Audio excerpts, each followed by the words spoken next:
Manhattan in the 1860s was America's most dangerous hellhole, where murder, robbery, and corruption ruled the streets and bribery bought the police. To expose this criminal underworld, a fearless investigative journalist disguised himself as a beggar and walked straight into the darkness. His name was Arthur Pember, and this is what life was really like in the deadly slums of New York.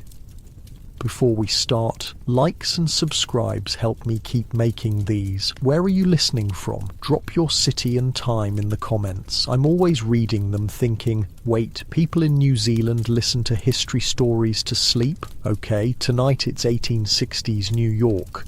But hold on, get cozy first. Like, actually cozy.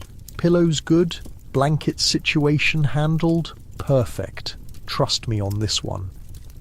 Your eyes open to darkness, not the comfortable darkness of your bedroom right now, but the suffocating black of a windowless room in Water Street, New York. The year is 1868, and you've just woken up on what can barely be called a bed, a dirty husk mattress thrown onto bare wooden boards that creak with every slight movement. The smell hits you immediately. Human waste, stale alcohol, and something else. Something rotten you can't quite place. The building around you is what locals call a tenant house, though human storage would be more accurate. You're sharing this one room with an entire family. Mom, dad, 3 kids, all piled on top of each other for warmth because there's no heat. The wall separating you from the next family might as well be paper. You can hear them fighting again. The man's drunk again. The woman's crying again. The baby hasn't stopped wailing for 2 hours. Unlike your comfortable bed right now, where you can stretch out and adjust your blanket just so, here your body aches from lying on what feels like a pile of sticks covered by a thin layer of fabric. Every movement brings a new pain, a spring, a broken board, a mysterious wet spot. "Get up!" hisses a voice beside you. "We need to be gone before the landlord comes." You're not actually living here. No, you're Arthur Pember, Oxford-educated Englishman turned investigative journalist, and you're in disguise. Today, you're a homeless beggar, your clothes deliberately tattered, face smudged with dirt, hair wild. Tomorrow, perhaps you'll be a drunken sailor or a lost businessman. Whatever gets you the story. I spent months researching Arthur Pember's accounts. This guy literally invented undercover journalism in America. Imagine giving up a cushy life to sleep in these hellholes just to expose corruption. Like, who does that? Come on, your guide whispers again. He's a former pickpocket. You've paid to show you around. Water Street wakes up early, and trust me, you don't want to be noticed asking questions. You follow him down a narrow hallway where the floorboards bend beneath your weight. The stairs creak so loudly you're sure everyone in the building can hear you leaving. Outside, the morning air isn't the fresh relief you'd expect. It's thick with coal smoke and the stench from overflowing gutters. Welcome to the 4th Ward of New York City, the most dangerous neighborhood in America. Hold up. Let me paint you a picture. Water Street isn't just bad, it's nightmare territory. Picture the worst place you've been, then make it 10 times worse. The buildings are practically falling down, packed with up to 70 families in a single structure. Streets flowing with raw sewage. Disease is basically your roommate, and this is where Arthur Pember chose to go undercover. Pember wasn't always slumming it in New York's underbelly. The dude helped found the Football Association, like actual soccer, in England in 1863. He was its first president. Then he just decided to move to America and become an investigative journalist. Talk about a career change. You know what's wild? When I was digging through his original accounts, I found out he'd assumed these elaborate disguises. He'd go from looking like a proper Victorian gentleman to a street beggar, complete with fake wounds and practiced accents. The original method actor. As you walk, your guide points out landmarks of misery. See that place? Tommy Haddons. He's what they call a crimp, specialises in Shanghai, gets sailors drunk, drugs them, then sells them to ship captains needing crew. By the time the poor bastards wake up, they're halfway to China. You pass a woman slumped against a lamppost. Her bonnet's fallen down her back, her dress is splattered with mud, and she's singing a mangled version of an old French ballad to no one in particular. She captioned, "Wishy whiskers, core is shy, glancio, me poor captain." She slurs, one arm wrapped around the post for support, the other conducting an invisible orchestra. Your guide doesn't even slow down. "That's just Tuesday morning around here," he mutters. The gaslights cast eerie shadows as the morning fog hasn't fully lifted. Through it you see figures moving, some heading to work at the docks, others just ending their night of crime or vice. And speaking of crime, you're witnessing stuff that shouldn't exist in a supposedly civilized country. There are bucket shops where people can buy a tumbler of something pretending to be whiskey for 5 cents, liquid that's basically poison but gets you drunk fast. There are houses where men fight each other bloody while crowds bet on who'll die first. There are buildings where women are essentially enslaved. I mean, technically, prostitution is illegal, your guide explains with a shrug, but the cops get paid to look the other way. Everyone's on the take here. Suddenly, screams pierce the morning quiet. Your guide grabs your arm and pulls you into an alley. "Street fight," he whispers. "Don't get involved." But you're here to document exactly this, so you peer around the corner. The scene is pure chaos. Sailors, labourers, women, all tangled in a violent mass of kicking, punching and biting. Someone's wielding what looks like a cooking ladle as a weapon. Blood splashes on the cobblestones. Look, I've read police reports from this period and they're genuinely horrifying. This wasn't just shoving and name-calling. People died in these street fights, regularly, and no one really cared. 2 police officers are in the middle of it, using their clubs freely but making little difference. Then, in a move that turns your stomach, one woman gets a man's head in what your guide calls chancery, a position where she can smash his face repeatedly while another woman is pulling her hair out by the roots. You've seen bar fights back home in England. This isn't that. This is something feral, something desperate. Wait, what about the police? You ask your guide, watching the outnumbered officers getting attacked by the very people they were trying to control. Your guide laughs. "Welcome to Water Street. Even the cops don't come here unless they have to." As more police arrive and the fighters are rounded up, you and your guide continue on. The sun is finally breaking through, but it does little to make Water Street look better. In fact, the light only reveals more dirt, more decay, more desperation. "Where to first?" your guide asks. "Tommy Haddons," you reply. "I want to see this Shanghai operation for myself." Your guide looks at you like you've lost your mind. "Are you serious? That's basically asking to wake up on a ship to Australia." "I need to see it," you insist. "I'm careful." Your guide shrugs. "Your funeral."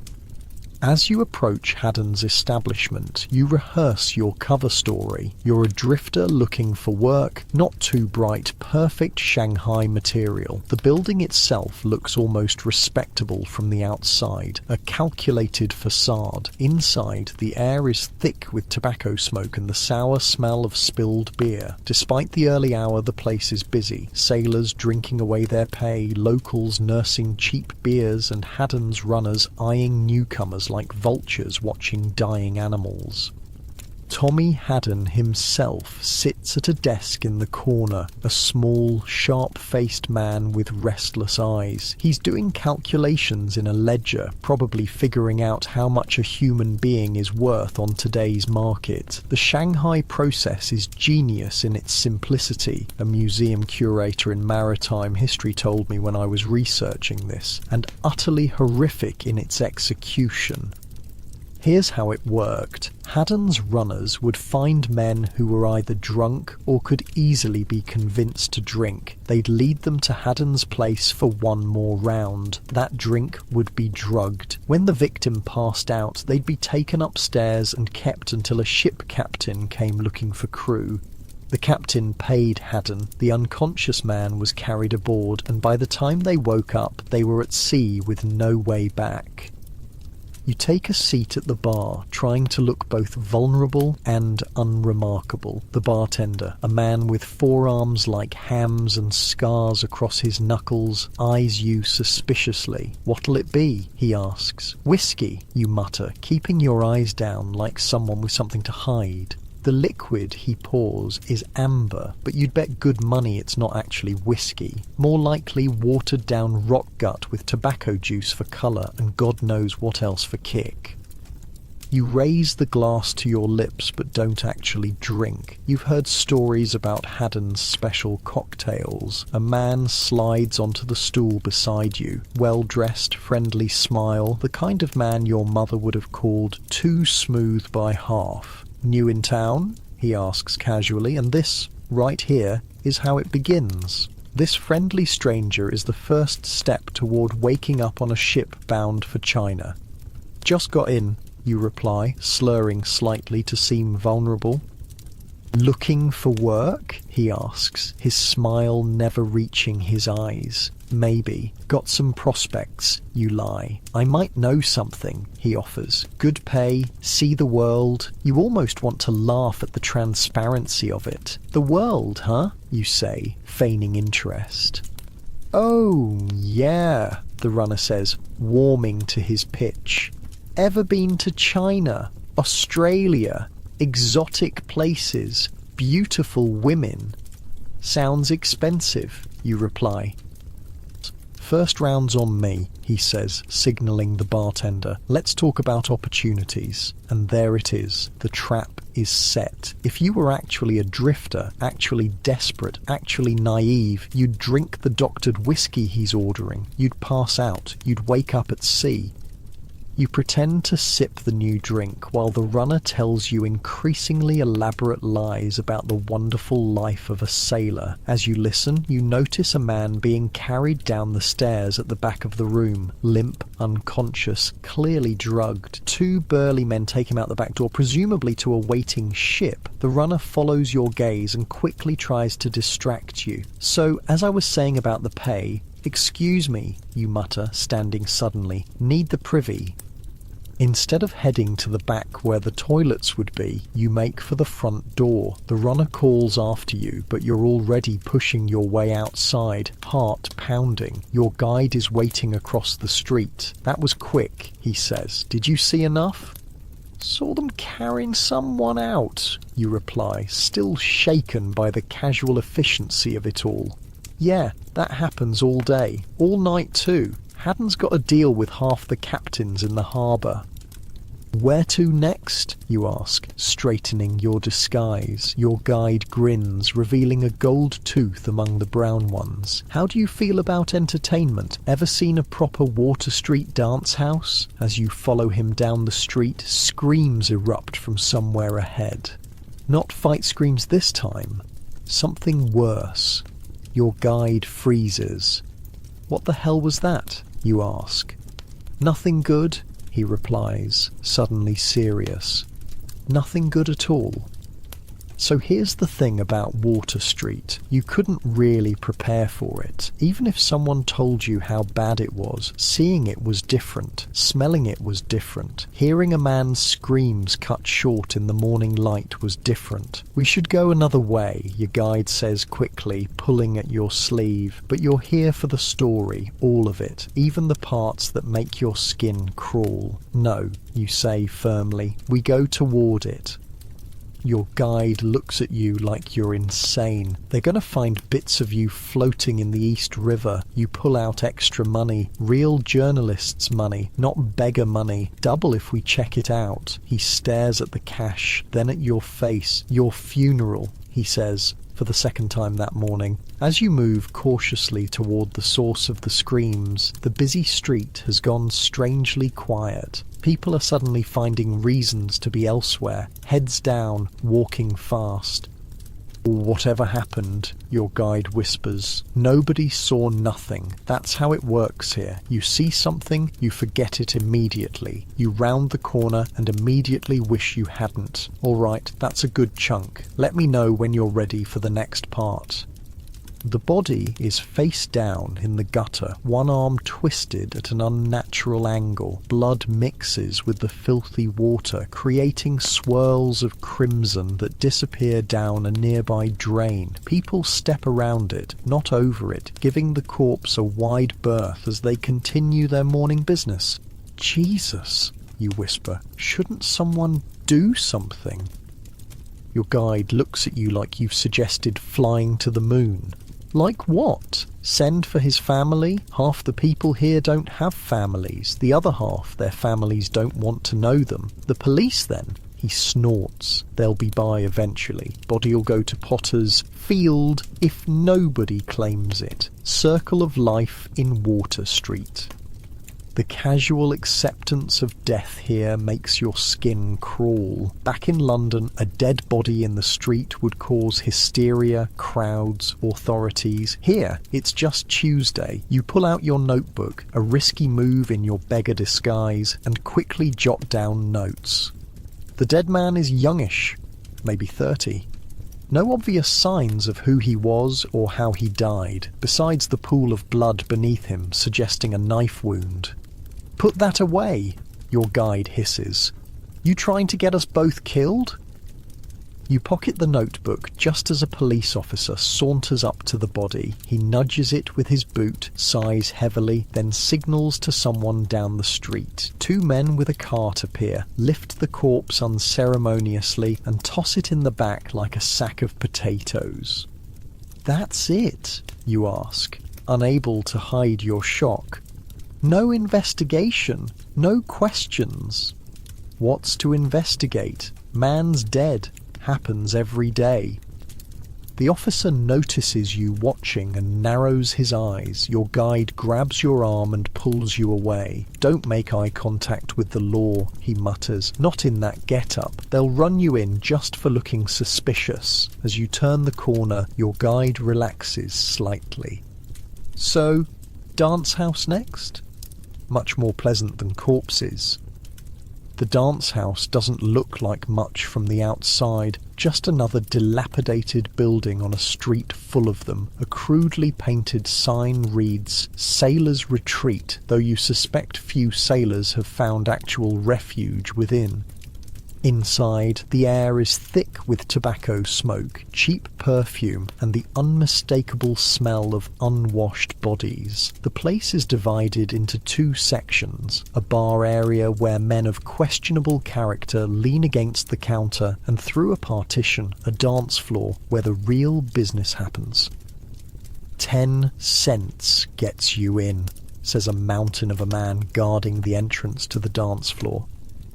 Your guide hands over the money and the bouncer steps aside, revealing what can only be described as a vision of hell disguised as entertainment. The dance floor itself is sticky with spilled drinks and God knows what else. Around the edges, benches line the walls where women in shockingly brief costumes sit with sailors and dock workers. The term costume is generous. They're essentially undergarments dyed bright colours, displaying more skin than you'd see at most beaches.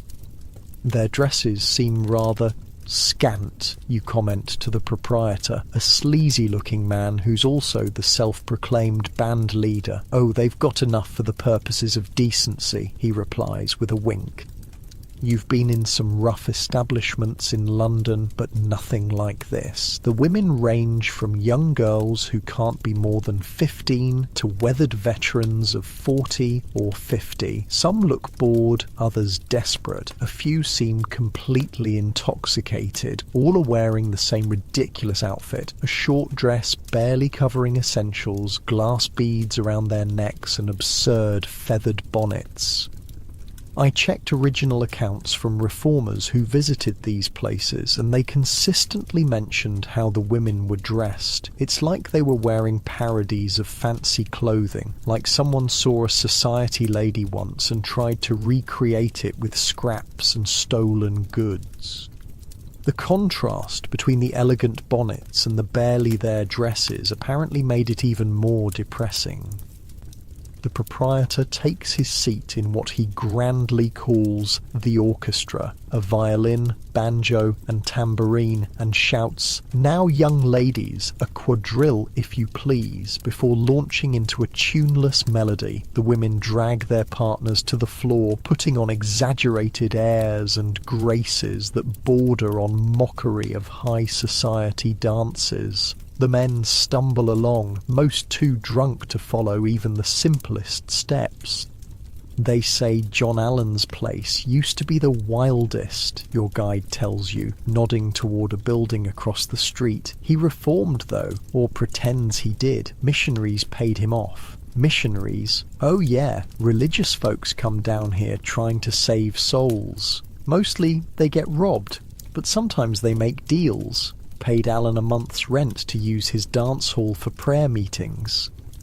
A sailor nearby overhears and laughs. Alan took their money and only let them use it 2 weeks, clever bastard. You watch as a sailor who can barely stand attempts to waltz with 2 women at once, creating a bizarre 3-person tangle that ends with all of them crashing into a table. They prefer the shuffles, your guide explains. Sailors can't really do the fancy dances with their sea legs, too wobbly. One particularly drunk sailor slaps the shoulder of a scrawny woman with long, thin legs and calls her Old Number 11, which sends the other dancers into fits of laughter. Your detective signals to one of the women who isn't currently entertaining a customer. She saunters over, and you're struck by the contrast between her crude outfit and her refined speech. "You're new," she says, looking you up and down. Despite your beggar disguise, she seems to sense you're different. "Just passing through," you reply. She laughs, a surprisingly musical sound in this den of misery. That's what they all say, yet here they all are, month after month. "How long have you been here?" you ask. 7 years, she replies, then leans closer as if sharing a secret. "I'm from a good family, you know. Very well educated. My mother's a widow lady with independent means in Scotland."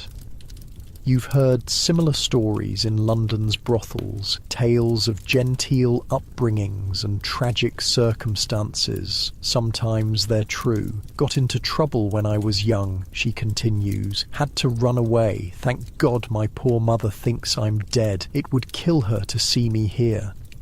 She gestures around the room. You'd be shocked how many girls here are well educated and from good families. Many can speak 2 or 3 languages, play the harp and piano, sing opera, but once you're in this life, you can't get out. Her eyes drift to a young girl, barely more than a child, being pawed at by a drunken dock worker. Many girls in these houses have parents living in style uptown. They'd never admit their daughters work here. Before you can ask more, the proprietor shouts for another dance, and she's pulled away by a customer. You make your way to the bar, where a bald man with massive forearms is pouring drinks. "What'll it be?" he asks. "Whatever's least likely to blind me," you reply. He laughs and pours something amber into a dirty glass. "Smart man. The cheap stuff's basically poison."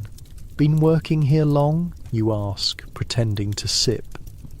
"Long enough to see it all," he replies. "The girls come and go, the sailors come and go, even the buildings come and go. Fire takes one, they build another. Only things that stay the same are the booze and the misery." Through the window, you notice a crowd gathering outside a building down the street.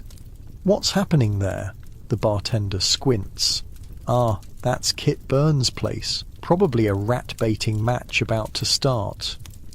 Your guide, who's been nursing a beer nearby, perks up. You want to see something really Water Street? That's it right there. Rat baiting. You've heard of it. A blood sport where terriers are pitted against rats in a pit, with bets placed on how many rats the dog can kill in a given time.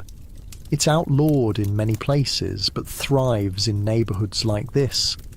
Let's go, you say, curiosity overcoming disgust.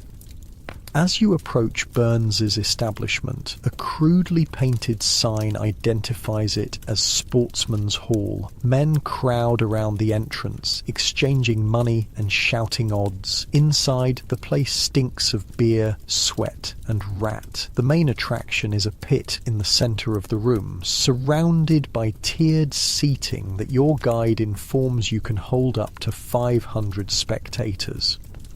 Christopher Kit Burns himself is a portly, jovial-looking man with a pock-marked face who greets newcomers like long-lost friends. When he spots you and your guide, he waves you over. "Gentlemen, come in, come in. You're just in time. Got a new pup making his debut today." Burns shows you to seats near the pit, proudly pointing out his prized possession, a stuffed dog in a glass case.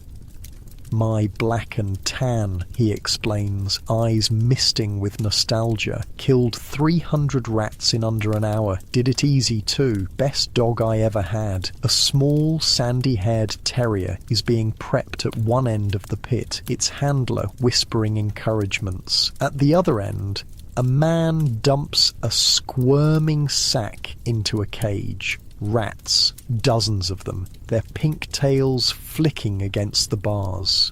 10 cents a rat, Burns announces to the crowd. "Puppy's just learning, but he's got potential. Place your bets." The crowd roars, money changes hands, and you feel your stomach turn. This isn't sport, it's barbarism masquerading as entertainment. "Something wrong, sir?" Burns asks, noticing your expression, not the sporting type. "Just taking it all in," you reply, trying to maintain your cover. "First time's always a shock," Burns says cheerfully. "But rats are vermin, see? Bad for business, bad for health. We're providing a public service, really." The way he says it, you almost believe he believes it. "That Burke fellow's trying to shut me down," Burns continues, suddenly indignant. "Says it's cruel to rats, for God's sake, but they're vermin, sir. Always have been." "Burke?" you ask. "Society for Prevention of Cruelty to Animals," your guide whispers. "New thing. Rich people worried about horses and such." Burns overhears and snorts. "They pray for me every day at the mission house at noon. Not by name, mind you. Poor Kit Burns comes in the general catalogue of wicked, unrepentant sinners." His face twists into an expression of mock piety. Then he bursts into laughter, slapping his knee. A bell rings. The dog is released, and the crowd erupts as it tears into the cage of rats. You look away, but the sounds tell the story. Squeals, growls, the wet snap of small bones. "Isn't this illegal?" you ask your guide under the cover of the crowd's roars. He shrugs. "Probably, but who's going to enforce it here? The cops? Half of them have money on the dog." After what feels like an eternity, another bell rings. The handler retrieves the blood-spattered dog, who prances around proudly as Burns counts the rat carcasses. 17, he announces. Not bad for a first-timer. Money changes hands as bets are settled. Burns catches your eye and grins. "Coming back for the big match Saturday. Got a champion coming in from Brooklyn. They say he can do 100 in 10 minutes. "We'll see," you reply non-committally. Outside, you gulp fresh air, though fresh is relative on Water Street. "You all right there?" your guide asks, noticing your pale face. "Some people can't stomach it their first time." "I'm fine," you lie. "Where to next?" Your guide studies you for a moment, then jerks his thumb toward a dingy building down the street. Bucket shop. Might as well see the whole tour. The bucket shop is somehow even more depressing than the rat pit. Men in various stages of dissolution hunch over glasses of cheap liquor, drinking not for pleasure but for oblivion. They call it a bucket shop because you can get a bucket of this stuff for practically nothing, your guide explains. It's not whiskey, though they pretend it is, more like turpentine with tobacco juice for colour. The patrons don't even look up when you enter. They're focused entirely on their drinks, as if the bottom of those glasses holds some answer they've been seeking their whole lives. This is what kills most of them, your guide says quietly. Not the knives or the fights or the diseases, just this. Slow suicide by the glass. You notice a woman in the corner, her once fine dress now tattered and stained. She catches you looking and gives a smile that reveals several missing teeth. "Want to buy a lady a drink, handsome?" she calls. Before you can answer, the door bangs open and a police officer steps in. The atmosphere shifts immediately. Backs straighten, eyes dart to exits. The officer scans the room, then zeroes in on your guide. "You," he says, pointing. "Outside, now." Your guide looks momentarily panicked, then resigned. "Wait here," he mutters to you. "Don't talk to anyone." As he follows the officer outside, you're left alone in a room full of Water Street's most desperate residents. A man sidles up next to you, his breath foul enough to make your eyes water. "First time in the Fourth?" he asks, swaying slightly. "That obvious?" you reply, maintaining your beggar persona but allowing some of your natural accent to slip through. "You got all your teeth and no visible wounds," the man says with a wheezing laugh. "Dead giveaway." "Just looking for work," you say, sticking to your cover story. The man leans closer. "What kind of work? 'Cause I might know people looking for help, specialized help. Good with your hands? You're being recruited for something criminal. Theft, perhaps. Or worse." "Depends on the pay," you reply cautiously. The man grins, revealing gums more prevalent than teeth. "Smart man. Come with me. I'll introduce you to..." The door opens again, and your guide returns, looking shaken but intact. The man beside you melts away into the crowd. "We gotta go," your guide says urgently. "Now." Outside, he pulls you down an alley, checking over his shoulder. "What happened?" you ask. "Cop recognized me from a thing a few years back," he explains vaguely. "Wanted money to forget he saw me. Did you pay him?" "Had to. He knows where I sleep." Your guide runs a hand through his greasy hair. "This is why I don't usually come to the Fourth in daylight. Too many people remember me." "The officer just blackmailed you? Right there in the open?" Your guide laughs bitterly. "Welcome to New York, my friend. The cops are just another gang with badges." When I looked into police corruption in this era, it was eye-opening. There's documented evidence of officers running protection rackets, taking bribes, and even participating in crimes. The line between law enforcement and criminals was basically non-existent in neighborhoods like Water Street. As you walk, your guide points out more landmarks. Brothels thinly disguised as boarding houses, opium dens behind laundries, gambling operations in basements. Water Street isn't just a place, you realise. It's an ecosystem of vice, each establishment feeding into the others in a closed loop of misery. "Or over there's the Oak Street station house," your guide says, nodding toward a relatively solid-looking building, "where they take you if you're lucky enough to get arrested and not just beaten in the street." "Is that good luck?" you ask. "Better than being found in the river? Sometimes." You remember the details from the transcript. In that very station house, Pember once witnessed a sailor charging a boarding house crimp with assault. The crimp had knocked the sailor down and stomped his eye out with a boot heel after the sailor refused to pay an exorbitant fee. Justice was rare here, even with evidence as clear as a missing eye. As afternoon approaches, the character of Water Street shifts. More women appear on street corners. Men stagger from bars, either starting or ending their days drinking. Children, filthy, too thin, with eyes too old for their faces, dart between adults on mysterious errands. "Those kids," you say, nodding toward a group of boys no older than 10 who are eyeing passers-by with predatory focus. "They're pickpockets." "At best," your guide replies. "The younger ones, yeah. The older boys graduate to proper theft, breaking into houses and such. Girls usually end up in the dance houses by 14. The casual way he says it, like he's describing a natural process rather than the systematic destruction of young lives, makes your journalistic blood boil. This is why you're here, disguised and uncomfortable. This is the story that needs telling. I need to see more," you tell your guide, the worst of it. He studies your face. "You're either the bravest man I've met, or the stupidest. I've been called worse." He sighs. "Fine, but we wait till dark. That's when the real Water Street comes alive." As the sun begins its descent toward the harbour, you and your guide find a relatively safe corner to rest. He dozes against a wall while you record observations in your notebook, hiding it whenever someone passes too close.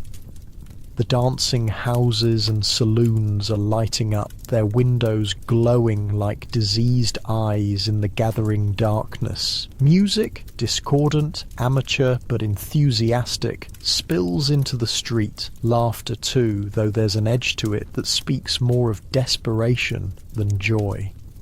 Night is falling on Water Street, and with it comes a darkness deeper than the absence of sun.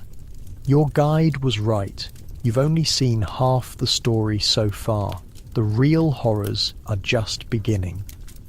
All right, that's a good chunk. Let me know when you're ready for the next part. Your guide wakes with a start, instantly alert in the way of men who've learned that deep sleep can be fatal. The street has transformed in the hour since sunset. Gas lamps cast sickly yellow pools that barely push back the darkness, creating more shadows than light. The relative restraint of daytime has evaporated like morning dew, leaving behind the true face of Water Street.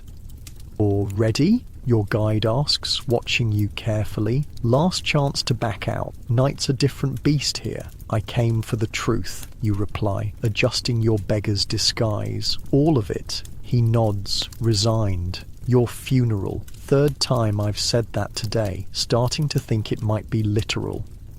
The noise hits you first. Not just volume, but a kind of feverish energy that wasn't present earlier. Shouts, laughter, arguments, music from a dozen different sources, all clashing together in a symphony of desperation. The smell is worse too, as if the night air concentrates rather than disperses the stench of unwashed bodies, spilled alcohol and open sewers. Women who kept to the dance houses during daylight now line the street, calling to passers-by with practiced lines. Men stagger between saloons, growing louder and more dangerous with each drink, and through it all move predators, some obvious with knives visible at their belts, others harder to spot but no less deadly. Most murders happen between midnight and dawn, your guide explains as you walk. By morning, bodies get cleared away. Cops don't even investigate unless the victim's someone important, which nobody in Water Street is. 2 men burst from a saloon, already throwing punches. One pulls a knife, and the street parts around them like water around stones. Nobody interferes. Nobody seems surprised. "Should we do something?" you ask. Your guide snorts. "Yeah, keep walking unless you want to be next." The knife flashes, someone screams, and you force yourself to keep moving. You're here as a witness, not a hero. The story is what matters, the exposure of this hell to the comfortable citizens who pretend it doesn't exist. I spent weeks researching the crime statistics from this period. In 1860s New York, murder was so common in certain areas that newspapers stopped reporting individual cases unless they were particularly gruesome or involved prominent victims. They'd just list numbers at the end of the week. 5 stabbings, 3 shootings, 4 unknown causes. Human life was incredibly cheap. Where to first? Your guide asks. You consider. Those alleyways you pointed out earlier, single and double, I want to see inside. He gives you a strange look. You sure? Not much to see, but misery stacked floor to ceiling. That's exactly what I need to document. Single alley is aptly named, a narrow passage between buildings with just one face to the street. The entrance is barely wide enough for 2 people to pass, and the smell that wafts out makes your eyes water. Human waste, rotting food, and the unmistakable sweet, sour odour of disease. 70 families in there, your guide says, nodding toward the dark moor. 1 privy in the back, no running water, no ventilation. And double alley? Same deal, but twice as big. 140 families, give or take. They take in lodgers too, so figure close to 1,000 people packed in there. You do the math in your head? That's at least 5 people per room, often more, in spaces barely larger than closets. I need to see inside, you insist. Your guide shakes his head. Your coins won't help you in there. Strangers don't come out of those places after dark, especially not ones who look like they might have money. But he thinks for a moment, then points to a decrepit 3-story building across the street. Old boarding house there. Similar setup, but smaller. Owner might let us in for the right price. The boarding house looks like it's one strong wind away from collapse. Paint peels from the exterior like diseased skin. Windows are patched with paper or cloth where glass should be, and the front steps sag alarmingly under your weight. Your guide knocks a complex pattern on the door. After a long pause, it opens a crack and an eye peers out. What do you want? A voice rasps. Got a gentleman here wants a tour? Your guide says, paying cash. The door opens wider, revealing a hunched man with a face like crumpled paper. $5, he says immediately. It's an outrageous sum, but you nod. The man's eyebrows rise slightly. You've just confirmed you have money, but he steps back to let you in. The smell inside hits you like a physical force. Your eyes water and you fight the urge to gag. The narrow hallway is lit by a single guttering candle that does more to emphasize the darkness than dispel it. 3rd floor's the worst, the man says, mistaking your purpose. If you're looking for young ones. You realise with a jolt what he thinks you're here for. Just looking around, you say quickly. Research. The man gives you a knowing leer.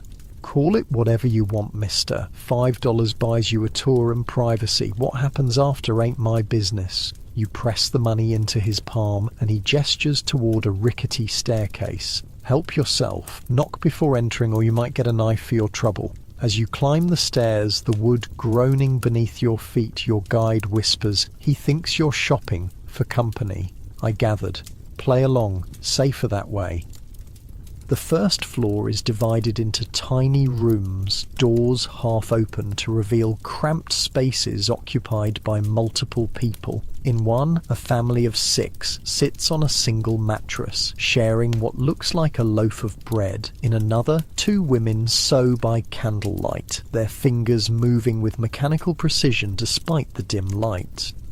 A child, perhaps 4 years old, stares at you from a doorway, her face smudged with dirt and something darker that might be blood. When you meet her eyes, she doesn't look away or show any emotion. There's a hollowness there that no child should possess. The second floor is worse. The rooms are smaller, the occupants more numerous. The air is thicker too, heavy with the smell of unwashed bodies, cooking grease, and the sickly sweet odour of consumption. Tuberculosis, the disease that thrives in crowded, unsanitary conditions. A coughing fit erupts from behind one door, the violent, tearing sound of lungs fighting for air. Nobody reacts. It's background noise here, as common as the creaking floorboards. Third floor, your guide murmurs, nudging you toward the final staircase. As you climb, you hear noises that make your skin crawl. A woman's forced laughter, a man's grunt, a child crying softly, continuously, hopelessly. The third floor is where they keep the hopeless cases, the women too old or sick to work the streets but young enough to serve the most desperate customers, the children sold by parents who couldn't feed them, the opium addicts who lie on bare mattresses in a half-conscious daze. A girl who can't be more than 12 leans against a door frame. Her eyes are adult, assessing, dead. "Looking for company, mister?" she asks in a practiced voice. You shake your head, unable to speak past the lump of rage in your throat. "2 bits, she continues, as if you'd shown interest. "Cheapest you'll find. 2 bits, 25 cents for what remains of her childhood. You want to grab her, run out of this hellhole, take her somewhere safe." But there is nowhere safe, not for her kind, not in this city. When I researched this period, what shocked me most were the accounts of child prostitution. Social reformers who ventured into these areas routinely found children as young as 10 working in brothels. What's worse is how normalised it was. Not accepted as good, but accepted as inevitable, like bad weather or disease. Just another fact of life in the slums. You press $1 into her hand, not for services, just because you can't do nothing. Get some food, you whisper. Her expression doesn't change, but she pockets the money with practiced speed. "Room at the end is empty," she says, assuming you want privacy for whatever you paid her for. Instead, you move to a window at the end of the hall. From this vantage point, 3 stories up, you can see the patchwork of misery that makes up the 4th ward. Dance houses, saloons, and brothels form islands of light in the darkness. Between them flow rivers of humanity, drunk, desperate, dangerous. "Can you imagine growing up here?" you ask your guide quietly. "Don't have to imagine," he replies. "Born 2 blocks over." You turn to look at him with new understanding. "How did you get out?" "Who says I got out?" He laughs bitterly. "I'm still here, ain't I? Just learned to navigate better than most. Learned who to avoid, who to pay, when to run." In the street below, a fight erupts outside a saloon. Even from this height you can hear the crack as a bottle breaks over someone's head. The victim drops like a stone, and the attacker goes through his pockets before anyone can intervene. "We should go," your guide says. "Seen enough?" "Almost." You turn from the window. "I need to understand how the police fit into all this. They can't all be corrupt."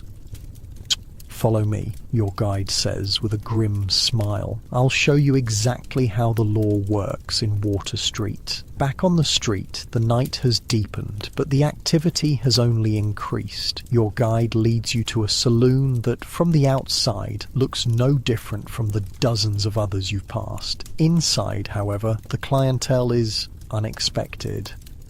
Uniformed police officers fill half the tables, drinking alongside the very criminals they should be arresting. Money changes hands openly, not for drinks, but for what are clearly payoffs. A burly sergeant laughs with a man you recognise as a bouncer from one of the dance houses, both of them counting cash under the table. "Monthly collection," your guide explains in a low voice.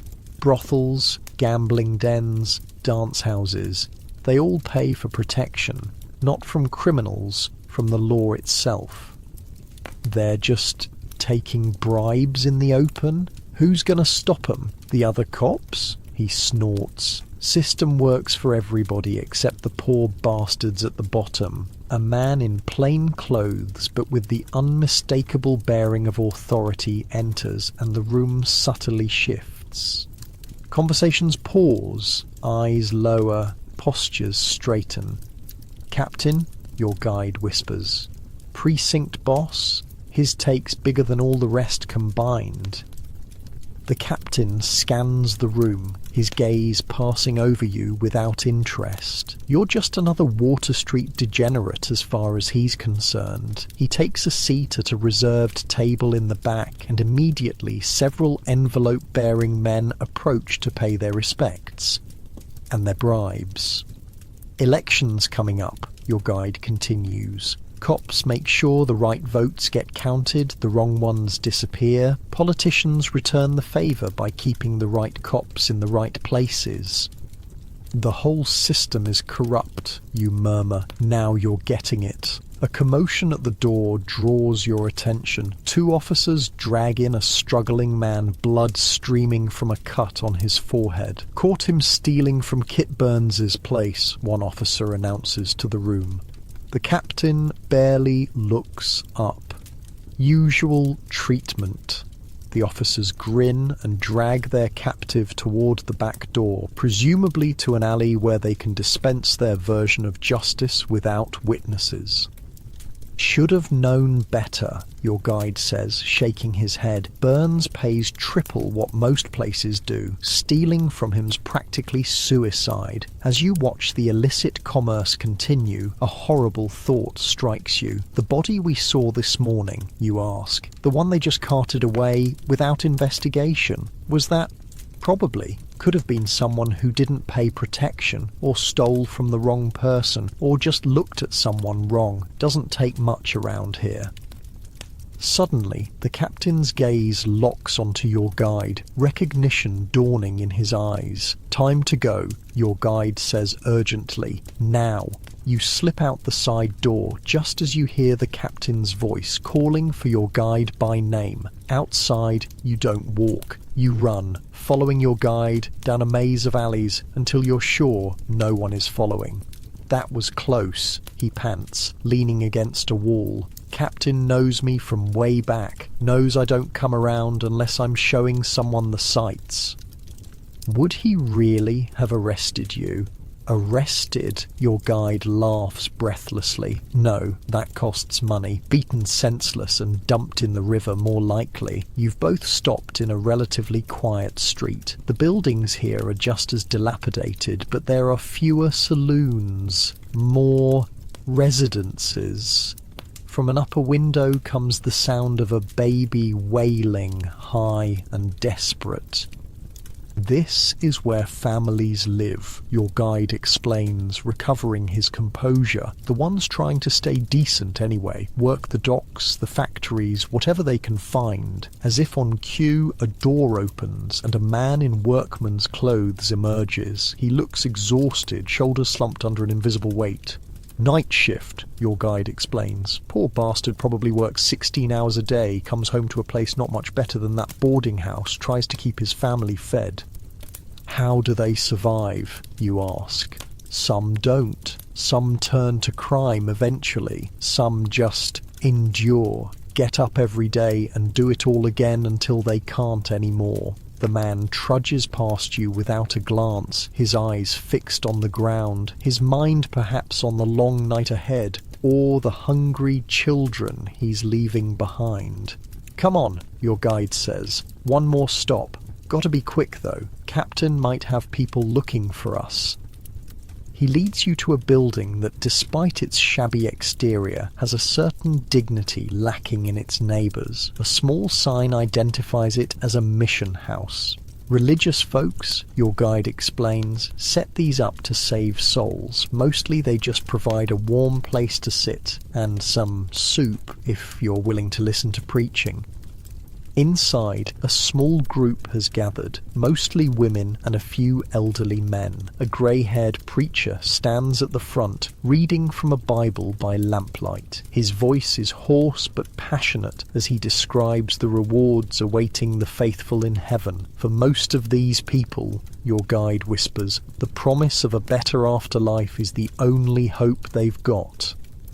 You scan the faces of the congregation, worn, tired, but somehow still holding on to something. Faith, perhaps, or just the simple comfort of being somewhere warm and relatively safe for an hour. None of the notorious figures you've encountered today, not Tommy Hadden, not Kit Burns, not the dance house proprietors, are present. The mission's reach extends only to those already at the bottom, not to those who profit from putting them there. They try, your guide says, with surprising gentleness. These church folks, they just don't understand. Telling someone who's starving that God loves them doesn't fill their belly. Telling a girl who's been on the streets since she was 12 that Jesus forgives her doesn't give her anywhere else to go. A woman near the back notices you watching and meets your gaze. There's no hope in her eyes, no faith despite the sermon washing over her, just a dull acceptance of her lot. I interviewed a historian who specialised in reform movements of this era. She told me these missions were well-intentioned but profoundly inadequate, like trying to empty the ocean with a teacup. The systemic problems were too big, too entrenched. Without addressing poverty, housing, education and corruption, no amount of preaching could make a meaningful difference. You've seen enough for one night, your guide says, tugging your sleeve. Any more and we're pushing our luck.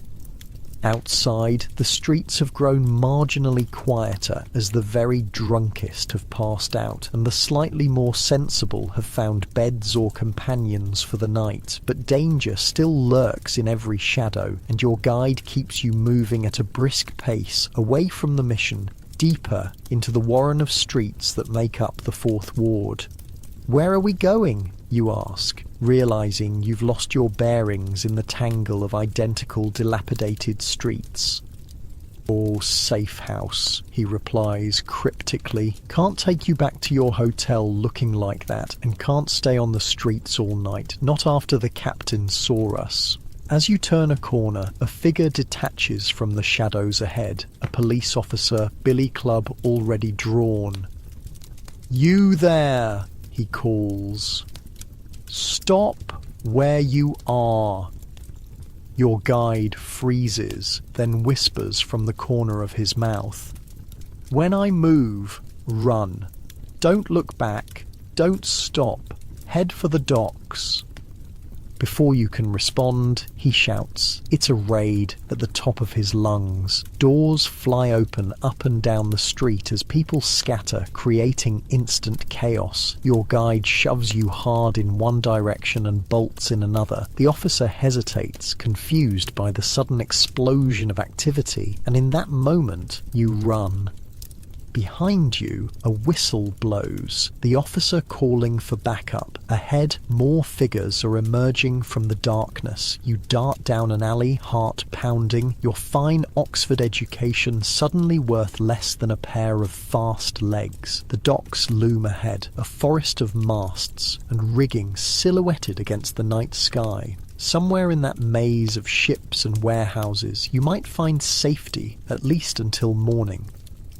But as you emerge from the alley, a heavy hand falls on your shoulder, spinning you around. You find yourself face to face with a mountain of a man in police uniform, his expression somewhere between amusement and contempt. Well, he says, his breath reeking of whiskey and tobacco.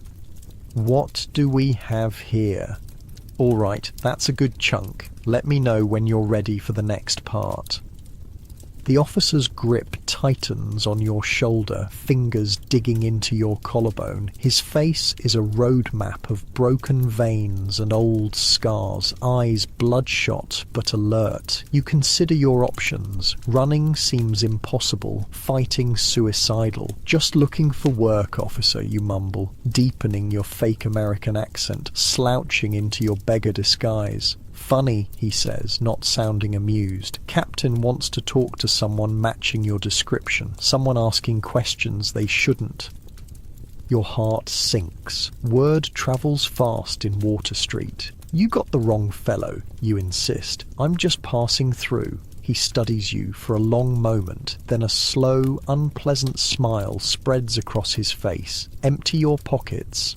You hesitate. In your right pocket is the money you've been using to bribe your way through Water Street. In your left is your notebook, the most damning evidence of your true purpose here.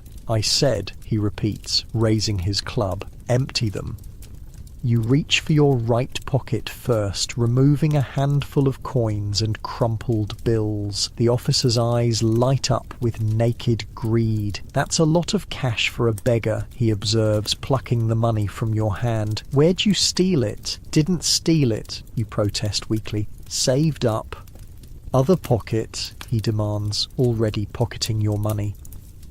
You reach slowly for your left pocket, mind racing for a solution. The notebook will give you away instantly. No beggar carries detailed observations of criminal operations. As your fingers close around it, a shout echoes from nearby, followed by a crash. The officer's head turns instinctively toward the sound. In that split second, you make your decision. Instead of removing the notebook, you drive your knee upward with all your strength. It connects satisfyingly with the officer's groin. He folds like a house of cards, gasping. You don't wait to see him recover. You run faster than you've ever run in your life, plunging into the maze of warehouses along the waterfront. Behind you, a whistle shrieks, once, twice, 3 times, the universal police signal for assistance. You duck into a narrow space between buildings, pressing yourself against rough brick, trying to quiet your thundering heart and ragged breathing. Footsteps pound past your hiding place, more than one set. They pause at the intersection ahead, voices muttering in confusion. Then they split up, moving in different directions, hunting. You've never felt more foreign, more out of place. Your Oxford education, your London journalism career, your proper upbringing, none of it helps you now in this primordial urban jungle where only the cunning survive. When the footsteps fade, you creep from your hiding spot, moving deeper into the warehouse district. Most buildings are locked tight, but eventually you find one with a broken window at ground level. You squeeze through, ignoring the glass that tears at your already ragged clothes, and find yourself in near total darkness.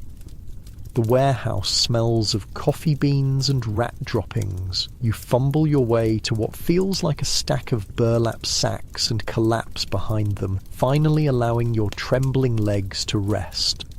Sleep comes in fitful bursts, interrupted by nightmares of pursuit and the very real sounds of rats scurrying nearby. You wake fully as grey dawn light filters through high windows, illuminating your temporary sanctuary. The warehouse is indeed filled with coffee sacks. Hundreds of them, stacked nearly to the ceiling.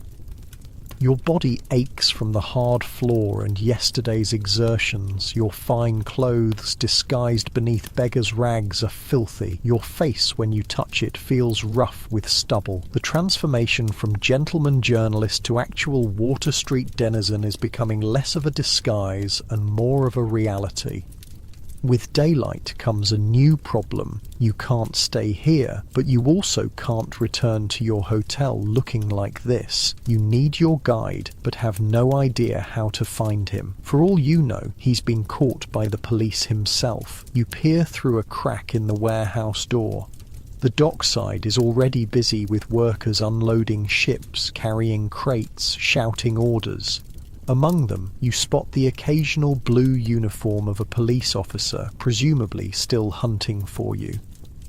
You're effectively trapped, and your stomach reminds you with an angry growl that you haven't eaten since yesterday afternoon. This is no longer just an investigative exercise. You're experiencing the actual desperation of Water Street's residents, hungry, hunted, with nowhere safe to go. For the next few hours, you watch the docks through your crack in the door, observing the rhythm of the place. Ships arrive, are unloaded or loaded, depart. Men sweat and curse under heavy burdens. Foremen shout orders. Police patrol casually, more interested in the occasional free drink from merchants than in actual law enforcement. You see men who look like your guide, rough types who aren't dock workers but somehow belong here, moving through the crowds with practiced ease, occasionally exchanging small packages or whispered conversations. Water Street's underground economy at work.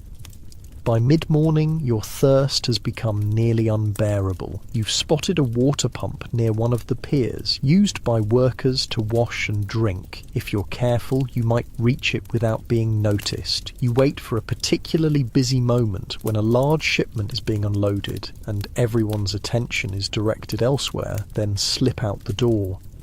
You keep your head down, shoulders hunched, moving with the shuffling gait of someone who expects to be kicked at any moment. No one gives you a second glance. You're just another Water Street derelict, invisible in your misery. The water from the pump is brackish and tastes faintly of rust, but it's the sweetest thing you've ever drunk. You fill your cupped hands again and again, slaking a thirst you hadn't fully acknowledged until now. "Hey you," a gruff voice calls. Your heart stops, but when you turn, it's not a policeman, but a burly dock foreman. Need a man for unloading, 2 bits for the morning. He's offering you work, actual, legitimate work. The irony doesn't escape you. Your disguise is so convincing that you're being mistaken for one of the desperate men who gather at the docks each morning, hoping for a day's labour. "Yes," you say, realizing this is perfect cover. "I'll work." The next 4 hours are a lesson in physical misery. You're assigned to a team unloading crates of machine parts, heavy, awkward, with sharp edges that tear at your hands. Your back screams in protest, your shoulders burn, your palms blister and then bleed. The other workers, men who do this every day, give you pitying glances but offer no help. Here, it's every man for himself. By noon, you've earned your 25 cents and a grudging respect from the foreman, who initially thought you wouldn't last an hour. More importantly, you've had time to think, to plan your next move. "Coming back tomorrow?" the foreman asks as he pays you. "Maybe," you reply non-committally. "Got a name?" You hesitate, then decide truth is simpler than fiction. "Arthur." He nods, already turning away. "See you around, Arthur." With coins in your pocket, a pittance compared to what the officer stole, but better than nothing, you venture back toward Water Street. Your plan is simple. Find food, then find somewhere to clean up enough that you can eventually make your way back to your hotel without arousing suspicion. Water Street by day is marginally less threatening than by night, but no less miserable. You pass women emptying chamber pots into gutters already flowing with filth. Children play in the same gutters, immune or oblivious to the health hazards surrounding them. Men drink openly at 10 in the morning, numbing themselves for another day of hardship. You find a vendor selling what he claims is beef stew from a cart. The meat is tough and of questionable origin, the broth watery, but it's hot and filling. As you eat, standing in a doorway out of the main flow of traffic, you observe Water Street's daytime economy. It's a parallel world with its own rules. Money changes hands for goods and services, both legal and illegal. Credit is extended or denied based on criteria known only to the sellers. Fights break out and are resolved without police intervention. It's a community of sorts, albeit one built on shared misery rather than mutual benefit. A boy of perhaps 10 approaches, eyeing your stew with naked hunger. His face is gaunt, his clothes even more ragged than your disguise. You silently offer your bowl, still half full. He snatches it and retreats to a safe distance before wolfing down the remaining food. When I dug into historical accounts of childhood in these slums, the descriptions were heartbreaking. Kids as young as 5 or 6 were expected to contribute to the family income. They became beggars, thieves, or took dangerous jobs no adult would touch. Their life expectancy was shockingly short. Many didn't reach adulthood due to disease, accidents, or violence. The boy finishes eating and looks up, meeting your gaze. There's no gratitude in his expression, just the wary calculation of someone always looking for the next meal, the next opportunity, the next threat. "You need work?" he asks suddenly. "My pa knows people." "What kind of work?" you ask cautiously. The boy shrugs. "Different kinds. Depends what you're good at." You recognize a recruitment attempt when you hear one, likely for the same criminal enterprises you've been investigating. Even children are part of the system here. "I'm just passing through," you say gently, "but thanks." The boy doesn't seem offended. He simply nods and disappears into the crowd, already looking for someone else to approach. As noon turns to afternoon, you continue wandering, keeping a careful eye out for police while trying to get your bearings. You pass a building you recognize, the Oak Street Station House, where you began your Water Street journey before everything went sideways. A commotion at the station house door catches your attention. A group of men are dragging a bloodied sailor into the building. His face is a mess, and most disturbingly, where his left eye should be is just a bloody socket. I checked police records from this period, and they're full of similar reports. Horrific injuries barely investigated, especially when the victims were sailors or immigrants. The concept of civil rights was basically non-existent for the poor. You drift closer, adopting the casual interest of a street dweller with nothing better to do. The sailor is shouting accusations at another man, presumably his attacker, who is being held by 2 friends straining to get at the injured man. "He stamped my eye out," the sailor roars, "knocked me down and stamped it right out with his boot." "Lying Navy scum," the other man shouts back. "You tried to skip on your bill." You recognize the type immediately from your research. A boarding house crimp, one of those men who provide lodging to sailors at extortionate rates, often through deception. When the sailors can't pay, violence typically follows. A crowd gathers as the men are taken inside, the entertainment value of the spectacle briefly overcoming Water Street's usual every man for himself mentality. You hear people placing bets on whether the crimp will face charges or be released. 10 says he walks, a man next to you mutters to his companion. "His cousin's on the force." "No bet," his friend replies. "Justice is for people with money."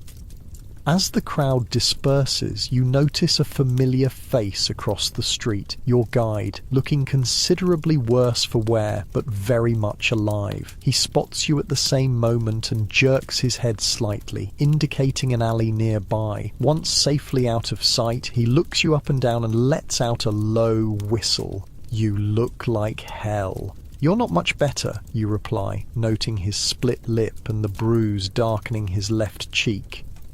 "Had a disagreement with a gentleman of the law," he says with a crooked smile. "Seems they don't appreciate our tour of their business operations. Are they still looking for us?" He shrugs. "For you, maybe. I'm small fry, just got a beating and a warning. You, though, Captain's real interested in the fancy English journalist slumming it in disguise." Your blood runs cold. "How?" Word gets around. "Tommy Haddon made you yesterday morning. Said no real beggar asks the questions you were asking. This changes everything. If your cover is blown, continuing the investigation becomes exponentially more dangerous. I need to get back to my hotel," you say. "Clean up, regroup." Your guide nods. "Got a plan for that. Follow me, but stay back a bit. I'll signal if the coast is clear." He leads you through a bewildering series of alleys and side streets, occasionally stopping to check for followers or police. Eventually, you reach a nondescript building that turns out to be a public bathhouse, one of the few in the area. 2 bits gets you hot water and soap, your guide explains. Worth every penny. You clean up, I'll find you some clothes that won't scream gentleman in disguise.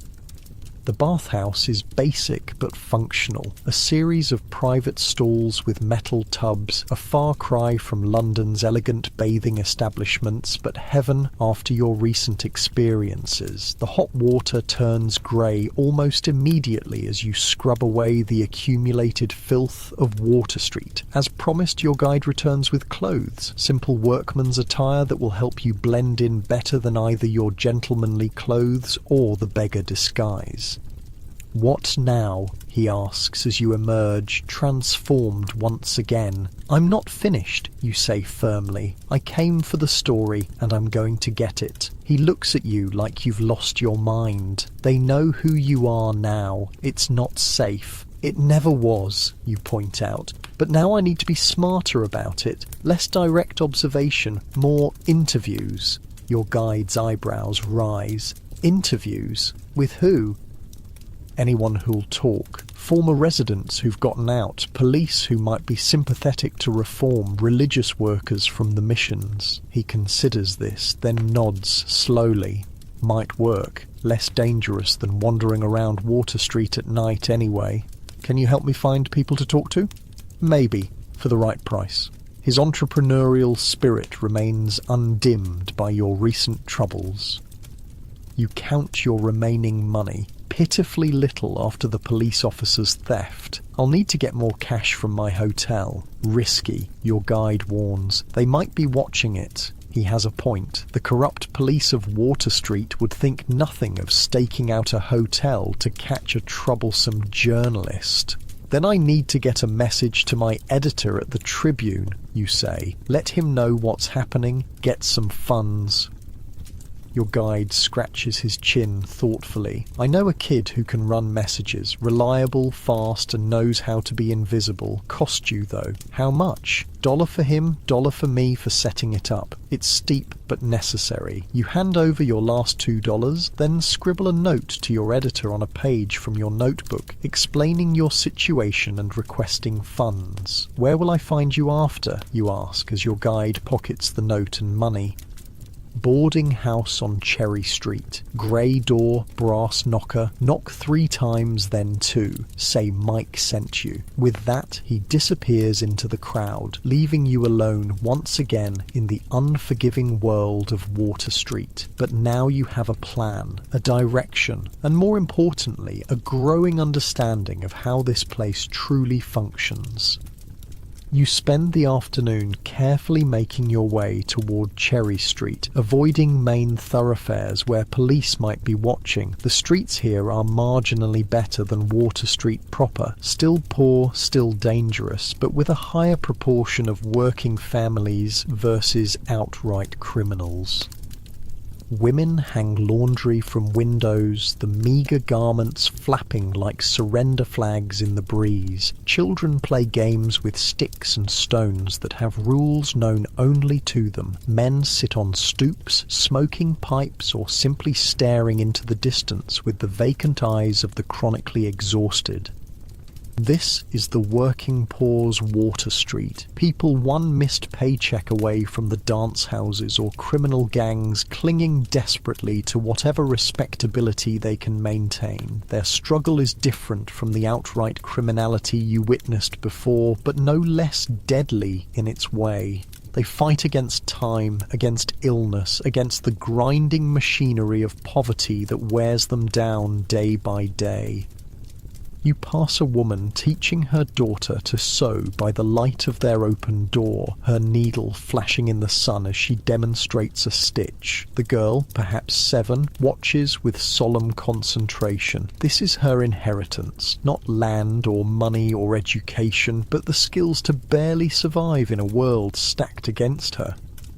As evening approaches, bringing with it the more dangerous elements of Water Street life, you finally locate the boarding house. Grey door, brass knocker, just as described. You knock 3 times, then 2, and wait, hoping your guide's message has already reached your editor at the Tribune. The door opens a crack and a woman's face appears, lined with age and hardship, but with eyes that miss nothing. "Mike sent me," you say quietly. She nods once and steps back, opening the door just wide enough for you to slip inside. The hallway beyond is dark, the air heavy with the smell of boiled cabbage and too many people in too little space, but compared to what you've seen, it feels almost welcoming. "Room at the top," she says, her voice raspy from what might be illness or might be gin. "Don't make noise. Don't bring trouble."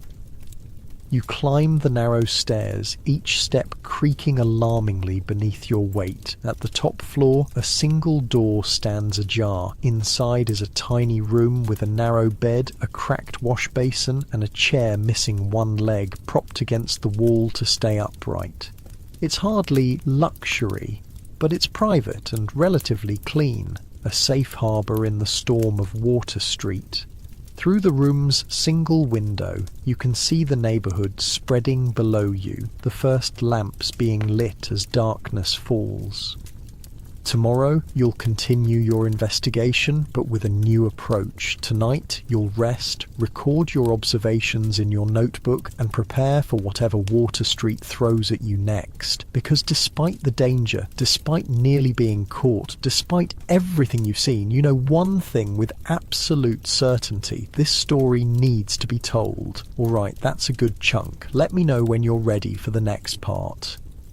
You wake to the sound of church bells, distant, muffled, but unmistakable. Sunday morning in Water Street. Through your grimy window, the sky is the colour of dirty dishwater, promising rain later. Your body aches from yesterday's dock work, muscles protesting every movement as you rise from the thin mattress. Your room in the boarding house smells of old cabbage and mildew, but after 2 days in Water Street, your nose has begun to adjust to the general miasma. You splash water on your face from the cracked basin, the coolness momentarily refreshing against your skin. A knock at the door makes you tense. You've been jumpy since your encounter with the police yesterday. "Who is it?" you call, reaching for the small knife you found in the room and tucked under your pillow, a previous occupant's forgotten protection. "Message," comes a boy's voice. You open the door cautiously. A skinny kid of maybe 12 stands there, cap pulled low over his eyes, hands thrust deep in his pockets. "You the English fellow?" he asks. "Perhaps. Who's asking?" He rolls his eyes at your caution. "Got something for you from the Tribune." He pulls a small envelope from his pocket and holds it out, adding, "Mike says to tell you he'll be by at noon." The boy disappears down the stairs before you can ask anything else. You close the door and examine the envelope. Inside are $10, a small fortune in Water Street terms, and a brief note from your editor. "Pember, situation understood. Funds enclosed. Be careful. Story sounds promising. Expect full report when safe. GS." The money represents both safety and opportunity. You can pay for your room, buy food, compensate potential interviewees, and most importantly, avoid the desperate choices that drive so many Water Street residents to crime or worse. Unlike your comfortable bed at home, where you can drift back to sleep on lazy mornings, here in Water Street, rest is a luxury few can afford. Your stomach growls, reminding you that food is the first priority. You tuck most of the money into your boot, the safest place in Water Street, and keep a small amount in your pocket for immediate needs. The landlady is in the narrow hallway when you descend the stairs, sweeping with short, angry strokes. Her face is a map of hard years, but her eyes are sharp and alert. "Rent's due daily," she says without preamble. 50 cents. It's steep for such a small room, but safety has its price. You pay without complaint. Any place nearby to get breakfast, you ask.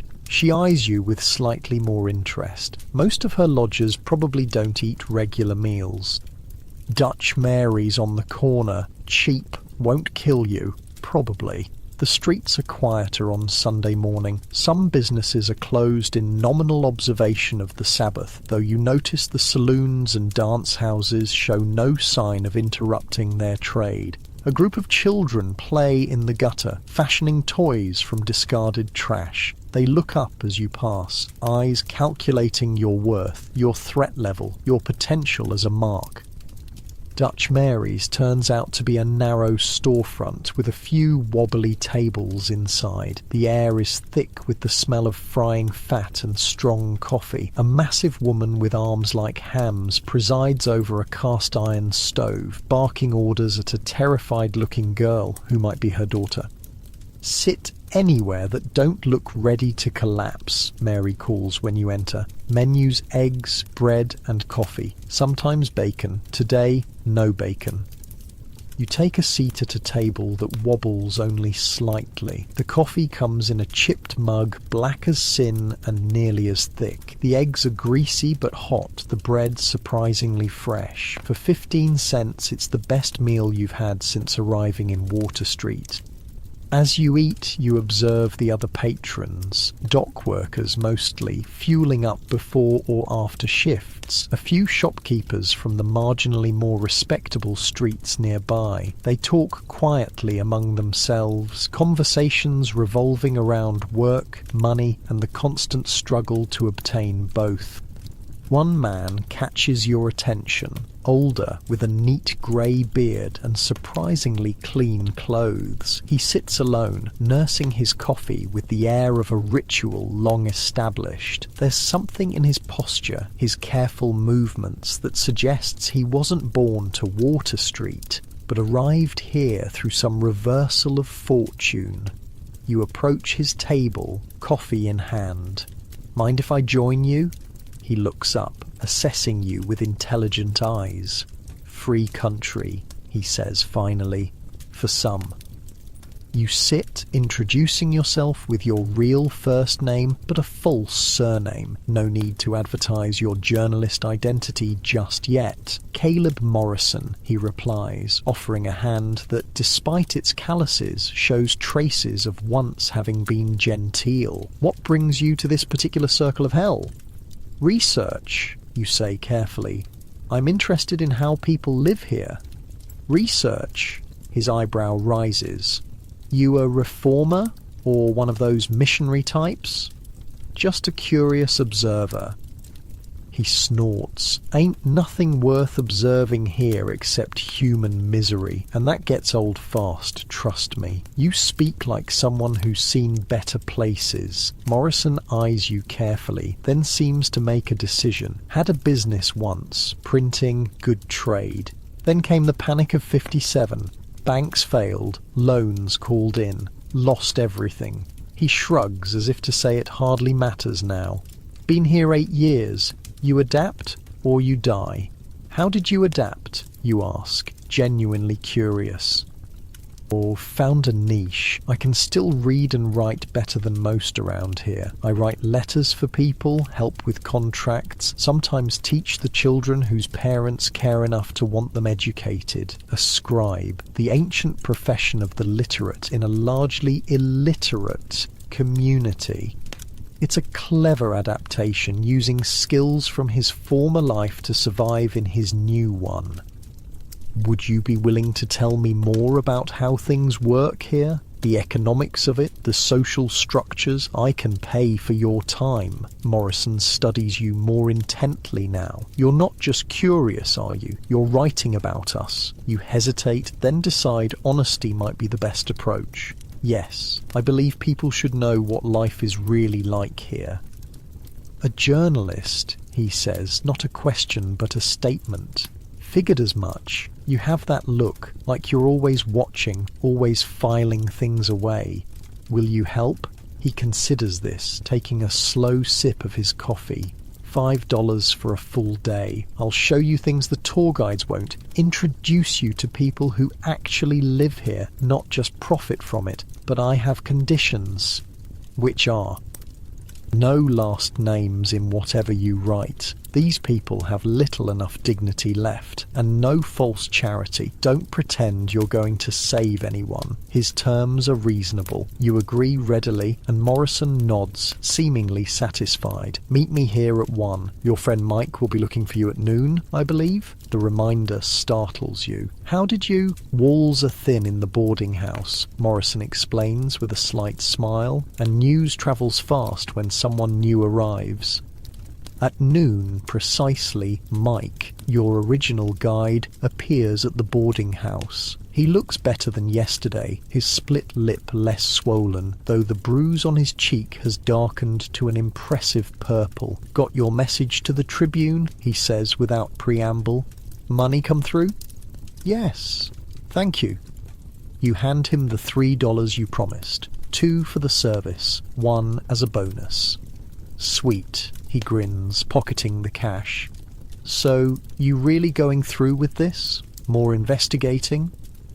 Different approach, less wandering, more talking. I've arranged a guide, Caleb Morrison. Mike's eyebrows shoot up. Old man Morrison? Huh? Good choice, actually. He knows everybody and nobody bothers him much. Too useful. He mentioned showing me things you wouldn't. Mike laughs. Probably true. I showed you what pays. The cribs, the dance halls, the rough stuff. Morrison will show you how people actually live here when they're not drinking or whoring or getting rolled by cops. Is that why you brought me to those places first? Because that's what pays? His expression turns serious. Took you there because that's what people want to read about. Murder and vice sells papers. Nobody wants to read about a mother stretching a half-pound of beans to feed 6 kids for a week. There's uncomfortable truth in his words. Sensation sells. Everyday misery rarely makes headlines. Will you be around if I need you again? You ask. Always around, Mike shrugs. Water Street's home. Just ask for me at Paddy's on James Street if you need anything. He tips his cap and saunters off, somehow projecting confidence despite his battered appearance. At 1 o'clock, you meet Morrison at Dutch Mary's as arranged. He's traded his coffee for a small notebook and pencil, the tools of his trade. First lesson about Water Street economics, he says as you walk. Everything has a price, but rarely a fixed one. What you pay depends on who you are, who you know, and what you can offer besides money. He leads you down streets you've seen before, but now you're seeing them through a different lens. Not as a horrified observer of depravity, but as a student of survival. See that woman? Morrison nods toward a heavy-set matron haggling fiercely with a vegetable seller. She buys the damaged produce at the end of market day, cuts away the bad parts, sells what's left at a markup to people who can't get to the market themselves, makes maybe 30 cents profit on a good day. The woman completes her transaction, loading bruised vegetables into a large basket. Her face shows neither joy nor despair, just the blank determination of someone doing what needs doing. And him? Morrison indicates a man collecting scraps of coal that have fallen from delivery wagons. Sells bags of coal pieces to people who can't afford proper fuel. 10 cents a bag, probably makes more on a cold day than I do in a week. Throughout the afternoon, Morrison points out dozens of these microeconomies. The rag pickers who sort through garbage for anything saleable, the water carriers who bring relatively clean water from public pumps to tenements without it, the menders who patch clothing until the original fabric is barely visible beneath repairs.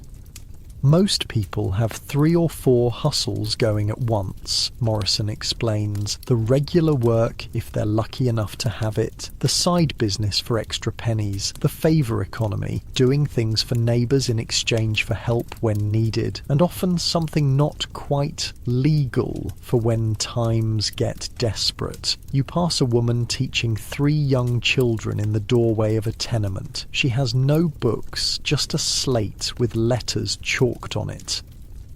Neighbourhood school, Morrison explains. 3 cents a week per child. She teaches reading, basic sums, a little history. More education than most of these kids would get otherwise. Is she a former teacher, you ask, noting the woman's methodical approach. Former lady's maid to an educated family. Picked up enough to pass it on. Better than nothing.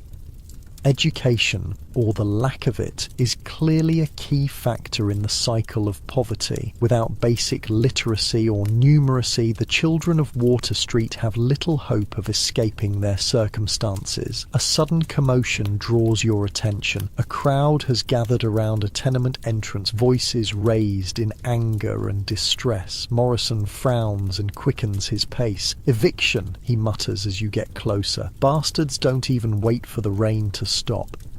Indeed, it has begun to drizzle, a cold, insistent mist that somehow penetrates clothing more thoroughly than a proper downpour. On the street in front of the tenement sits a pitiful collection of furniture, a mattress already darkening with moisture, a 3-legged table, a few cooking pots, and some bundles of clothing. Beside them stands a family, mother, father, 3 small children, all watching their meagre possessions succumb to the weather. 2 weeks behind on rent, a bystander tells Morrison. Landlord's nephew wants the room for his new wife. The father, a thin man with hollow cheeks and defeat in his eyes, clutches a battered suitcase as if it contains treasures rather than likely just more ragged clothes. The mother holds an infant to her chest, trying to shield it from the rain with her shawl. The older children, perhaps 5 and 7, stand silent and solemn-faced, already learning that tears serve no purpose in Water Street.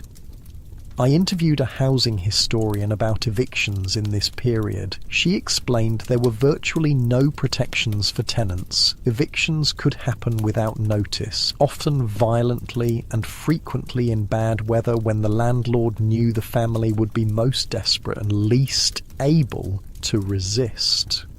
What will happen to them? You ask Morrison quietly. If they're lucky, a relative or friend takes them in until they find another place. If not... He doesn't finish the thought, but the implications are clear. The streets of New York are no... Think of the coldest night you've ever experienced, the kind where your breath turns to fog, your car won't start, and your toes go numb before you reach the door. Now imagine trying to sleep in that. No heater, no electricity, just a cow next to you, and a roof made of dirt and wood. That was daily life for the Vikings. Temperatures dropped to 30 degrees Cingv or 34 degrees Celsius. No fleece pyjamas, no thermostats, just the human body, instinct and centuries of survival wisdom. Here's what life was really like during the darkest, coldest months of the Viking Age. Hey, quick thing before we start. If you actually listen to these regularly, hit like or subscribe. I always wonder where everyone's at, so comment your city and what time it is. Weird to think some of you are having breakfast in London while I'm recording this at night here in the States. Alright, tonight it's Viking winter survival. But hold on, get comfortable first. I mean it. Fix your pillows, grab that blanket. This one's worth settling in for. Your eyes snap open in total darkness. The air burns your lungs with each breath. It's so cold your nose hairs have frozen stiff. Somewhere nearby, a cow shifts its weight and exhales a cloud of steam you can barely see in the dim light. The smell hits you immediately. Hay, manure, smoke, and the sour scent of unwashed bodies packed together for months. Welcome to your life as a Viking in midwinter. You're not alone on this sleeping bench. 3 other family members are pressed against you under layers of wool and fur. Their bodies are the only thing keeping you from freezing to death tonight. Your breath hangs in the air like little ghosts, barely illuminated by the dying embers of last night's fire.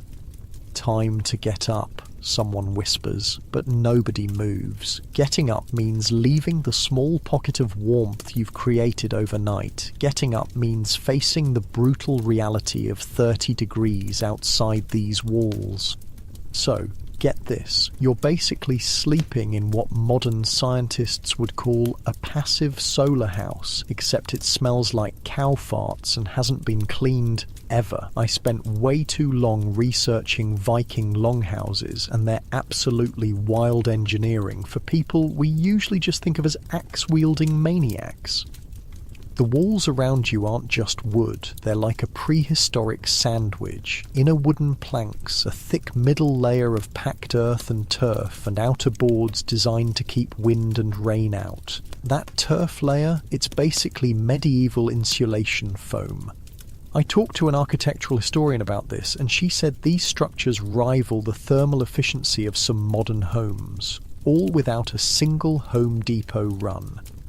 Okay, picture this. Your sleeping bench is about 2 feet off the ground. Why? Because cold air sinks, and the Vikings knew it. The coldest layer of air in the longhouse pooled at floor level, where it couldn't touch sleeping bodies. That's not random. That's engineering from people who lived or died by understanding how heat works.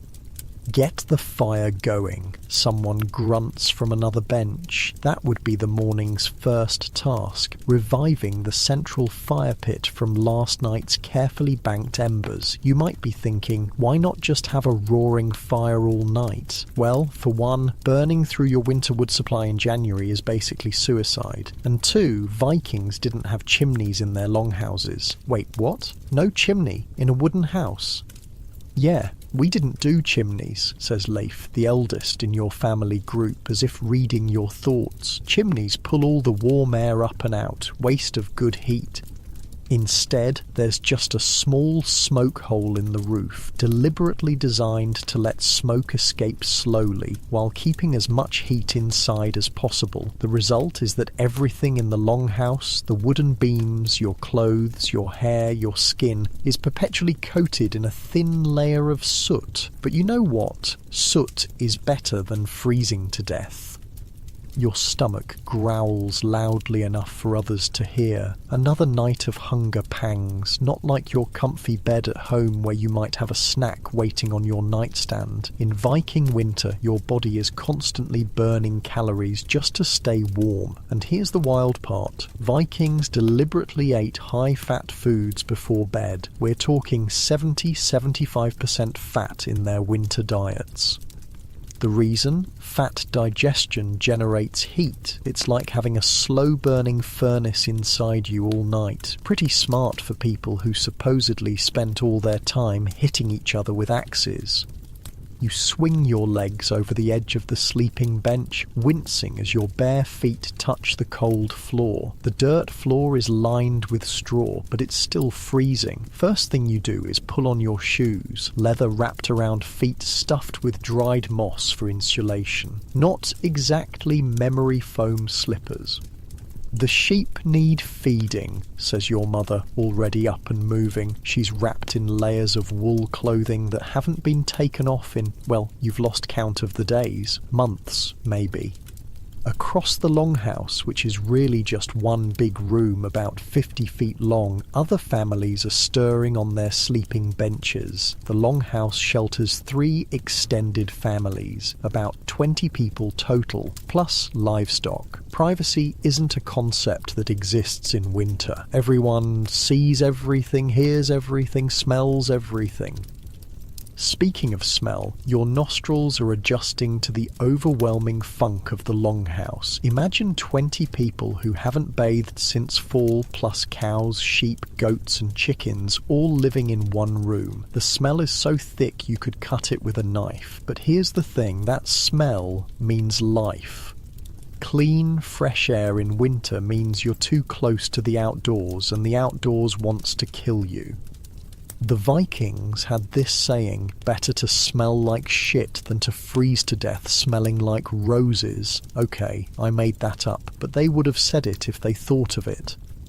As you help stoke the central fire, adding small sticks to the embers, you notice something interesting. The fire pit isn't just a random hole in the ground, it's shaped like a shallow cone, designed to radiate heat evenly through the room. The stones around it have been carefully selected for their heat retention properties. "Bring those stones," your father says, pointing to several fist-sized rocks nestled at the edge of the fire pit. "These will be wrapped in hide and placed under the sleeping benches tonight, radiating heat for hours. It's basically a Viking hot water bottle."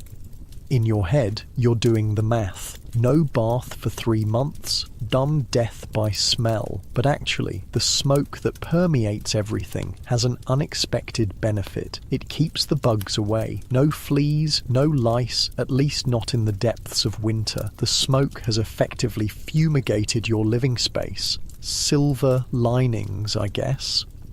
The fire grows stronger, casting flickering light across the longhouse interior. Now you can see more clearly. The roof is supported by massive wooden posts, blackened by years of smoke. The ceiling is low, intentionally low, to keep warm air within reach. Heat rises, and a high ceiling would just create a pocket of warmth well above everyone's heads. "Porridge is ready," announces your grandmother, stirring a pot of barley that's been simmering at the edge of the fire. But this isn't your ordinary oatmeal. It's been enriched with animal fat, probably tallow from last fall's slaughter. It looks grey and unappetizing, but it's calorie-dense fuel for your body's internal furnace.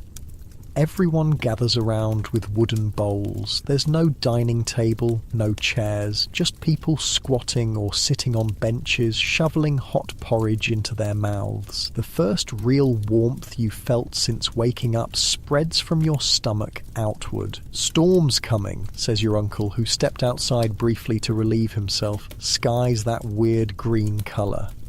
A collective groan rises from the group. A storm means the temperature will drop even further. It means more snow to clear, more work to keep animals fed, more strain on already dwindling food supplies. The southwest corner is leaking again, your aunt notes, pointing to where melting snow has found a tiny gap in the roof. This is a serious problem. Any breach in the longhouse's thermal envelope means precious heat escaping. It will need to be repaired immediately.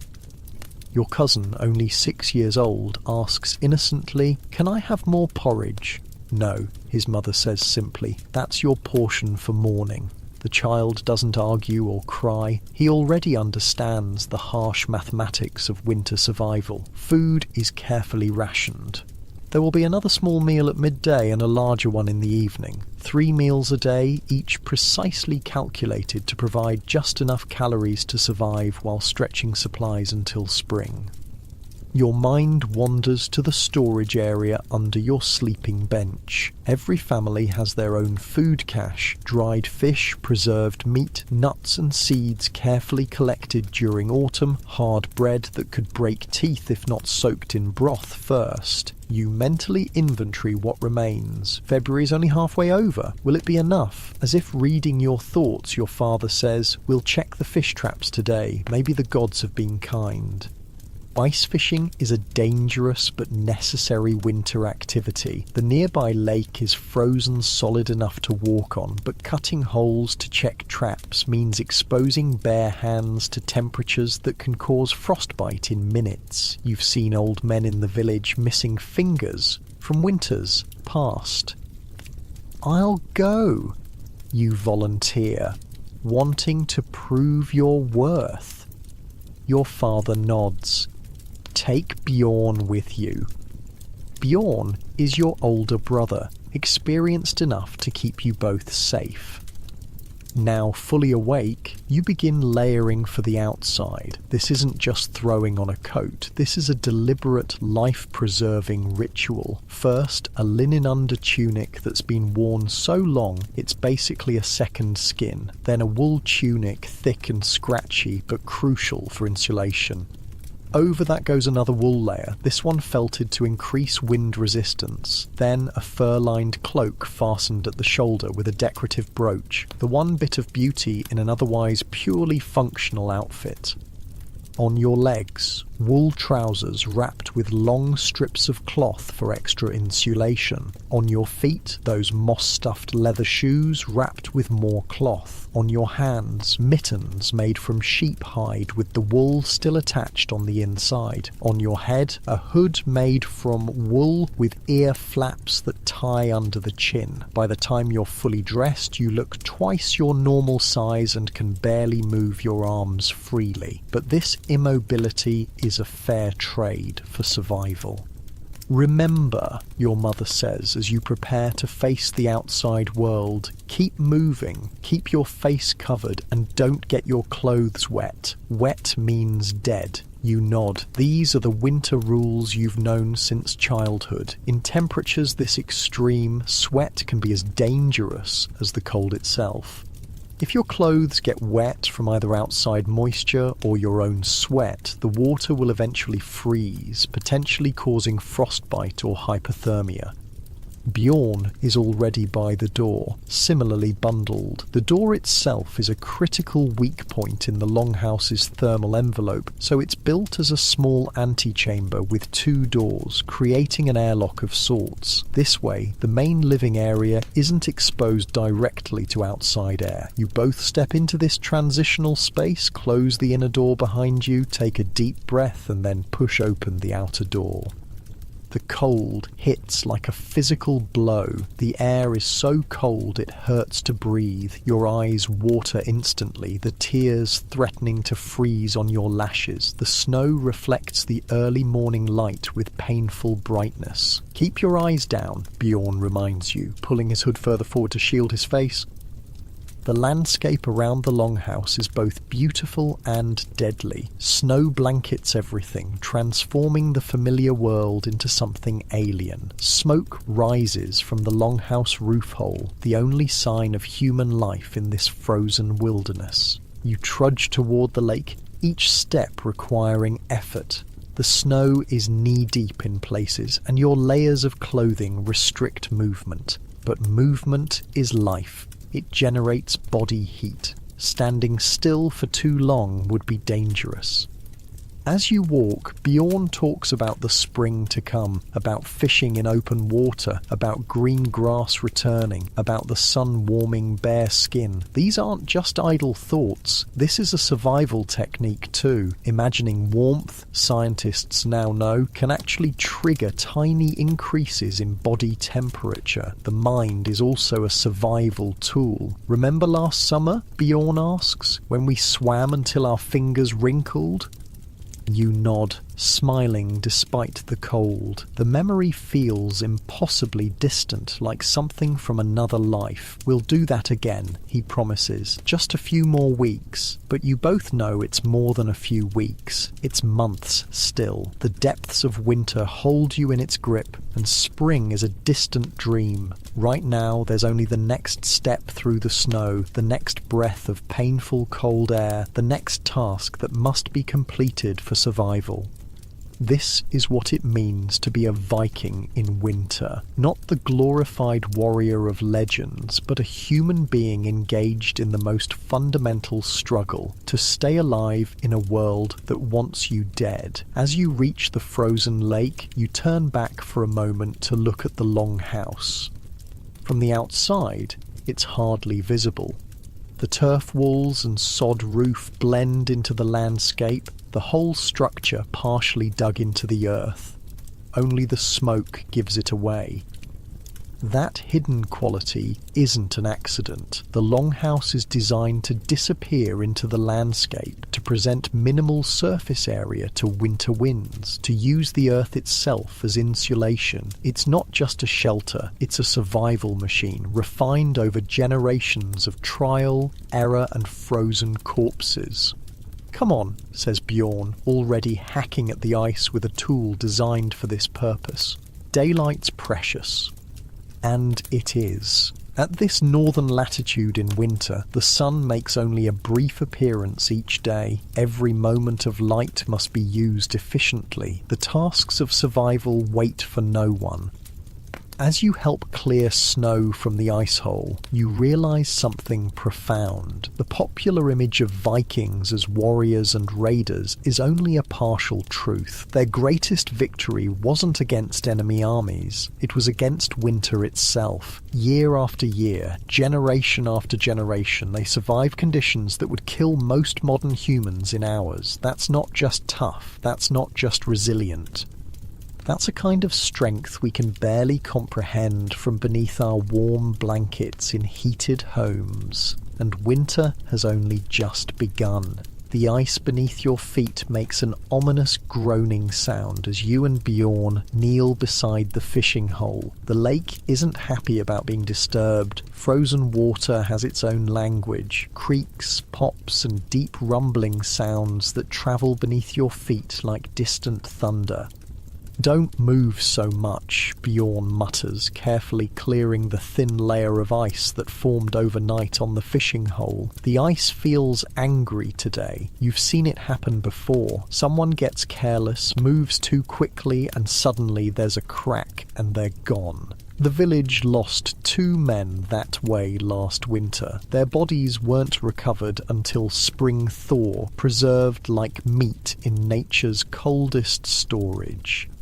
Bjorn works the fishing line with gloved hands, checking the hooks set yesterday. The line disappears into the black water of the hole, a portal to another world where life somehow continues beneath the frozen surface. He pulls steadily, his breath creating clouds that briefly obscure his face. "We've got one," he says, voice lifting slightly. The fish emerges from the dark water, a decent-sized pike, thrashing weakly. In summer, this would be an unremarkable catch. In February, it might as well be gold. Bjorn quickly dispatches it with a knife strike, and bright blood steams on the white ice. "The gods favour us today," he says, already rebaiting the hook with a tiny piece of preserved meat, precious bait saved for this purpose. You help secure the fish in a sack. Its body is already stiffening in the intense cold. No need for ice preservation when the whole world is a freezer. As Bjorn checks the remaining lines, you scan the vast white expanse of the frozen lake. The far shore is barely visible through a light snow that's begun to fall. Everything is white, grey, or the dark green of distant pines. Colour seems to have fled the world. "My hands are starting to go numb," you admit after the third fishing hole yields nothing. Bjorn nods. "We'll check 2 more, then head back. Frostbite isn't worth an extra fish." He's not being dramatic. Every winter, someone in the village loses fingers, toes, or worse to the cold. Your father's right hand is missing 2 fingertips, the price of a fishing expedition that ran too long when he was younger. In these temperatures, exposed skin can freeze in minutes. Once blackened by frostbite, there's little to be done except cut away the dead flesh. The next hole produces another pike, smaller but still valuable protein. The final hole holds the real prize, an enormous burbot, a freshwater cod that sends a ripple of excitement through you both. "Mother will be pleased," you say, securing the large fish. "The whole house will eat well tonight," Bjorn replies. The walk back feels different. Success lightens your steps despite the growing snowfall. 3 fish might not sound like much, but in the depth of winter, this is a significant haul. The protein and fat will fuel body heat and provide precious calories when they're most needed. As you approach the longhouse, you notice fresh tracks in the snow. A hunting party has returned while you were at the lake. This could mean more good news. Winter hunting is difficult but vital. Game animals are leaner in winter, their fat reserves depleted, but any meat is welcome. You stamp your feet at the entrance to the longhouse, knocking snow from your boots. Even this small ritual has survival implications. Wet footwear means cold feet, and cold feet mean frostbite risk. The Viking obsession with keeping dry isn't about comfort, it's about staying alive. The antechamber provides a crucial buffer zone. You and Bjorn remove your outer layers here, brushing off snow before it can melt. Only then do you open the inner door and step into the relative warmth of the main room. The scene inside has changed while you were gone. The hunting party, 4 men including your uncle, have returned with a young elk strapped to a makeshift sled. The animal is already being butchered on a designated area of the floor, its blood collecting in wooden bowls. Nothing will be wasted. The fish spirits were kind, Bjorn announces, holding up your catch. A cheer goes up from the assembled families. Your mother comes to inspect the burbo, nodding with approval. 3 fish and an elk in one day, says your grandmother. Perhaps Skadi smiles on us. Skadi, the Norse goddess of winter and hunting, features prominently in winter prayers. Or perhaps we're just good at fishing, Bjorn replies with a grin. Your grandmother makes a sign against bad luck. Don't invite the gods' jealousy, boy. This mix of practical skill and supernatural belief defines Viking winter life. You don't survive by luck or faith alone, but neither do you dismiss the gods' role in your fate. Winter is when the boundary between the natural and supernatural worlds seems thinnest. The elk butchering continues with practiced efficiency. The meat is separated by type, some for immediate cooking, some for smoking, some to be preserved in fat. The intestines are cleaned for use as sausage casings. The blood is collected for blood pudding. The bones will become tools, broth, and craft materials. The hide will be tanned for leather. The sinew will make thread. Even the hooves and antlers have uses. Go help with the smokehouse, your father instructs, indicating where 2 men are preparing cuts of meat for smoking. The smokehouse is a separate, smaller structure attached to the longhouse, a luxury not every family has. It's little more than a stone chamber with racks where meat can be preserved using smoke from green wood. The process both dries the meat and infuses it with compounds that prevent spoilage. It's a preservation technique older than memory, passed down through generations. As you work alongside the men preparing the meat for smoking, you realise how much specialised knowledge is packed into every winter task. The wood chosen for smoking imparts specific flavours and preservation properties. The meat must be cut to precise thicknesses. The temperature must be controlled through careful tending. This isn't just cooking, it's chemistry, developed through centuries of trial and error. Not like that, says Gunnar, the village's most experienced hunter. Thinner slices for the lean portions. You want the smoke to penetrate fully. You adjust your cutting technique. The knife is razor sharp, designed specifically for this purpose. Viking toolmaking is another winter survival skill, using the cold months to repair, sharpen, and create the implements needed for the year ahead. How did you find the elk? You ask Gunnar as you work. The old hunter snorts. We didn't. It found us. Walked right into our path, half-starved and weak. Winter makes fools of even the wisest animals. Or the gods sent it, suggests another man. Gunnar shrugs. Gods or luck, I'll take either in February. By midday, the longhouse is transformed by activity. The central fire burns hot, tended carefully to provide maximum heat for cooking while conserving wood. Several women work on the elk hide, scraping it clean in the first stage of the tanning process. Children sort through the smaller bones, separating them by size and type for different uses. Two old men in the corner are already working the antlers, beginning the process of turning them into combs and knife handles. The efficiency is breathtaking. Every person has a role. Every part of the animal serves a purpose. This isn't just subsistence. It's a complex system of resource management perfected over centuries. The smoke hole in the roof allows some of this activity to be visible from outside, as columns of steam and smoke rise into the cold air. From a distance, it might look like the earth itself is breathing in the frozen landscape.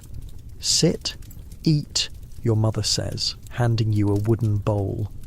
The midday meal is simple but energizing. Leftover morning porridge enriched with scraps from the elk butchering. The fresh meat won't be ready until evening. Patience is another winter virtue. Rushing food preparation can lead to waste, and waste leads to hunger.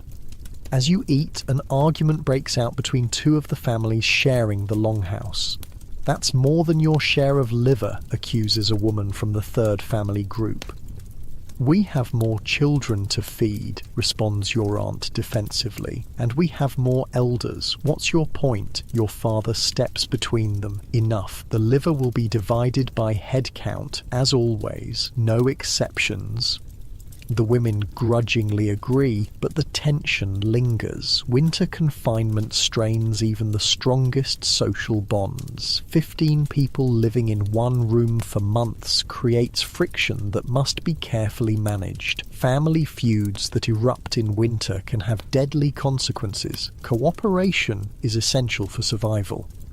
This is another aspect of Viking winter life rarely depicted in stories. The warriors who raided foreign shores were the same people who had to navigate complex social dynamics in the confined space of a winter longhouse. Perhaps the famous Viking berserkers were just men who'd spent too many months in close quarters with their in-laws. "Tell us about the ice, Bjorn," calls one of the younger children as the meal concludes. "Was it speaking today?" Bjorn nods seriously. "The ice was very talkative. It told me a foolish boy was walking on it." The children giggle, but the question wasn't merely for entertainment. Ice conditions are serious business, and children learn to read these signs from an early age. Their survival will one day depend on such knowledge. "The lake ice is thick enough for elk," Bjorn continues more seriously, "but the river ice was singing high notes. Stay off the river." Everyone nods at this information. The song of ice, the particular sounds it makes when walked upon, indicates its thickness and safety. High-pitched sounds often mean thin ice. This knowledge isn't written in books. It's passed orally and experientially from generation to generation. As the short winter day reaches its midpoint, shafts of pale sunlight briefly penetrate through the smoke hole, creating golden columns in the hazy air of the longhouse. This daily moment of illumination is tracked carefully. Its gradually increasing duration is the most reliable calendar, marking winter's slow retreat. "Storytelling circle tonight," announces your grandmother to the children. "Prepare your ears for the tale of Thor's fishing trip." The kids cheer. Long winter nights are storytelling time, not just for entertainment, but for education. The Norse sagas, myths, and practical knowledge are all transmitted during these sessions. Without writing, memory is the primary vessel of cultural preservation. The winter storytelling tradition ensures that nothing important is forgotten. By mid-afternoon, new activities begin. The women start carding wool, preparing it for spinning. The rhythmic motion of the carding combs creates a background sound that's deeply familiar. The men work on wood carving, repairing tools, or crafting new ones. Everyone's hands remain busy. You join your mother at the loom, a skill all Viking children learn regardless of gender. Textile production is too important to be limited to women alone, especially in winter when all hands must be productive. The warp-weighted loom leans against the wall, the partially completed